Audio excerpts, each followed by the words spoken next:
this church is unique because mararamdaman mo talaga na genuine yung care nila sa'yo as a member and talagang ipaparamdam nila sa'yo that you are supported and welcome. Amazing, Pastor Vance brings the church into today. The struggles of today and what's happening today, and using the words in the Bible, and just the transition is it's very unique. For me, this church is very unique because I'm just relaxed in here, and when I came here, I'm very comfortable, and everybody's. I feel this is. I mean, in Tagalog, sorry, in English. Masaya ako kasi nararamdaman ko talaga yung Holy Spirit dito. So, ang unique sa church na to kasi una is we are Bible-based. So, maraming Christian nowadays na Bible-based na yung preaching, yung Sunday service naka-base sa Bible. Pero, ang unique sa atin is we are Prosperity Church, which is sa dami ng aral na nasa church, sa Bible, is nandun tayo naka-concentrate doon sa pag-growth natin. Financially, spiritually, more on growth.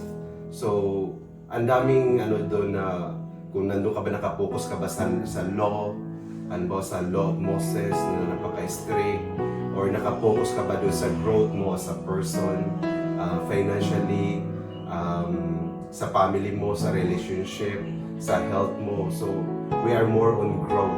So, growth sa lahat ng aspect. Even sa church, we aim na mag-grow sa church, na magkaroon ng mga branches, even whole New Zealand.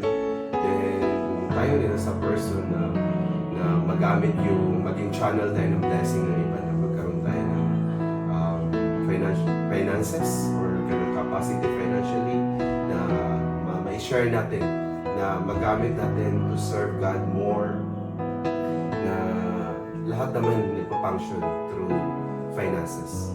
So even the early churches, they gather finances from the members so para mag-grow. And in addition, for me, this church is like we're a family church, like very intimate, and hindi tayo yung the typical na corporate, very structured church.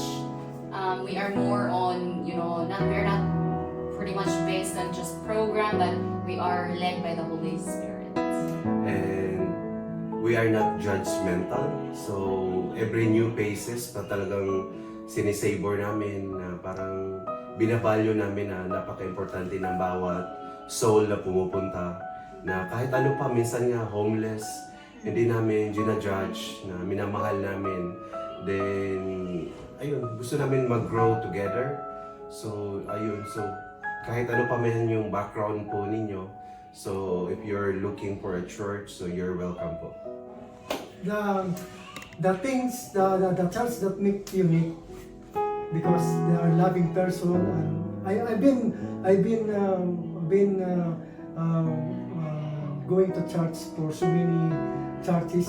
I'm attending, marami na akong pinuntahan, pero ito unique talaga kasi dito nakikita ko yung loving ng person, loving ng mga tao, lalo ng pastor namin, si Pastor Van Click Casinelio and Pastor Francis, na sila ay mismo talagang suporta sa mga tao, mga membro, at nakita ko ang pagmamahal ng pag-ibig sa bawat membro.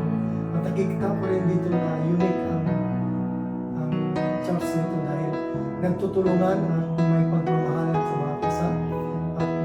Kung ano ang kailangan ng mga problema ay handa silang tumulong sa anong paraan, sa anong oras, anong sitwasyon ay handa silang tumulong sa mga kapwa nila. Hindi lang sa mga taga-church, kundi maging sa labas sa church ay natutulong itong church nito. Unique ito dahil nakita ko ang kaibahan doon sa mga natin